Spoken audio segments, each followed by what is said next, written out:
அன்பிற்குரிய சொந்தங்களுக்கு வணக்கம். இந்த வீடியோவில் நாம 7th ஸ்டாண்டர்டில் பருவம் 1ல் உள்ள ஜியாகிரபியில் 3வது லெசன் பார்க்க போகிறோங்க. லெசன் டாபிக் மக்கள் தொகை மற்றும் குடியிருப்புகள். ஸ்டார்ட் பண்ணிடலாமா?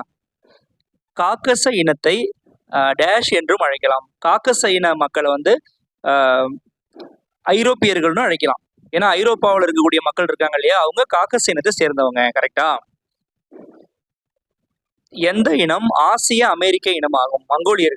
மங்கோலியர்களுக்கு தான் ஆசிய அமெரிக்க இனம்னு பேரு. உலக மக்கள் தொகை தினம் ஜூலை 11. கிராமப்புற குடியிருப்புகள் அருகில் அமைந்துள்ளது நீர்நிலைகள். கிராமங்கள்னா நீர்நிலைகள் இருக்கும் தானே, அதே தான். ஏன்னா பாலைவனம் இருக்காது, கடலோரம் இருக்காது, மலைப்பகுதிகள் இருக்காது. அத மாதிரி அளவின் அடிப்படையில் கீழ்காணும் நகர்ப்புற குடியிருப்புகளை வரிசைப்படுத்துக.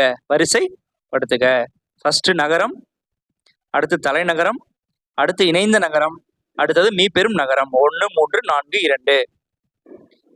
தென்னாப்பிரிக்காவின் எந்த பாலைவனத்தில் புஷ்மென்கள் காணப்படுகிறது? கலஹாரி பாலைவனம். ஞாபகம் வச்சுக்கோங்க. இப்படியும் கேட்கலாம். கலஹாரி பாலைவனத்தில் டேஷ் காணப்படுகிறதுன்னு மாத்தியும் கேட்கலாம். மொழியின் பங்கு என்பது மொழி குடும்ப பகிர்வு அம்சங்களின் தோற்றம் மற்றும் தொகுப்பாகும். எந்த குடியிருப்பில் மக்கள் பெரும்பாலும் 2ஆம் மற்றும் 3ஆம் நிலை செயல்களில் ஈடுபட்டிருப்பார்கள்? நகரத்துல தான். ஏன்னா முதல் நிலை செயல்பாடுனா என்ன? இந்த விவசாயம் பண்றது, காடுகள் வளர்க்குறது, இதெல்லாம் முதல்நிலை செயல்பாடு. இது எல்லாமே கிராமங்கள்ல தான் நடக்கும்.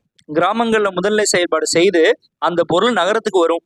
அந்த பொருளை வச்சு 2ஆம் நிலை செயல்பாடும் 3ஆம் நிலை செயல்பாடும் நகரத்துல பண்ணுவாங்க, அதாவது ஃபேக்டரியில.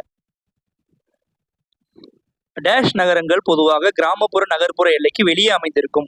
செயற்கைக்கோள் நகரங்கள் தாங்க, சேட்டலைட் டவுன்ஷிப்னு சொல்லுவாங்க. அதுதான் வெளியே அமைந்திருக்கும். குடியிருப்பானது வழிபாட்டு தலங்களை சுற்றி அமைந்திருக்கும். யாத்திரை குடியிருப்புகள் தான் வழிபாட்டு தலங்களை சுற்றி அமைந்திருக்கும். இப்போ வந்து உங்களுக்கு ஒரு மேட்ச் வருது. நான் மேட்சுக்கு ஆன்சரே கொடுத்துருக்கேன் உங்களுக்கு. நேராக பாருங்க. காக்கச இனம் எங்க இருக்கு? ஐரோப்பியர்கள். இப்பதான் பார்த்தோம். நீக்ரோ இனம்னா ஆப்பிரிக்கா, நம்ம சொல்லிடலாம்.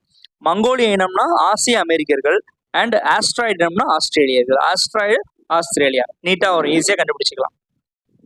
இன்னொரு மேட்ச், சட்லேஜ் கங்கை சமோலி செவ்வகடிய அமைப்பு. ஞாபகம் வச்சுக்கோங்க. சட்லேஜ் கங்கை சமோலி செவ்வகடிய அமைப்பு. நீலகிரி சிதறிய குடியிருப்பு. ஏன் சிதறிய குடியிருப்பு? அதை மலைப்பகுதின்றதுனால அங்கொன்றும் இங்கொன்றுமா தான் வீடுகள் இருக்கும். தென்னிந்தியா குழுமிய குடியிருப்பு. கடற்கரை வட்ட குடியிருப்பு. அண்ட் ஹரியானா நட்சத்திர வடிவ குடியிருப்பு. கூற்று இருக்கு, உலகில் அநேக மொழிகள் பேசப்படுகின்றன. சரிதான். மொழி வேற்றுமை உலகில் அதிக அளவில் காணப்படுகிறது. ரெண்டுமே உண்மைதான். பதில் பாருங்க. கூற்றும் காரணமும் சரி, கூற்றை காரணம் சரியாக விளக்குகிறது. திரும்பவும் பாருங்க. கூற்று, பழனி தமிழ்நாட்டில் யாத்திரை குடியிருப்பிற்கு ஒரு எடுத்துக்காட்டாகும். சரிதான். அங்கு இரும்பு எஃகு தொழிற்சாலை அமைந்துள்ளது. யாத்திரை குடியிருப்புனா கோயில் தானே இருக்கணும், அங்க இரும்பு எஃகு தொழிற்சாலை இருக்காது இல்லையா? இரும்பு எஃகு தொழிற்சாலை இருக்குன்னா அது தொழில் குடியிருப்பா தானே இருக்கணும்.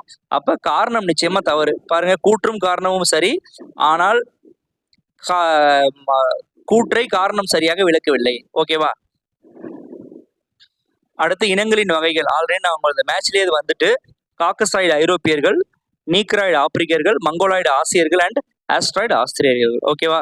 ஓகே நண்பா, தொடர்ந்து படிங்க. நிச்சயமா நாம இந்த திட்ட கிராக் பண்றோம். நன்றி.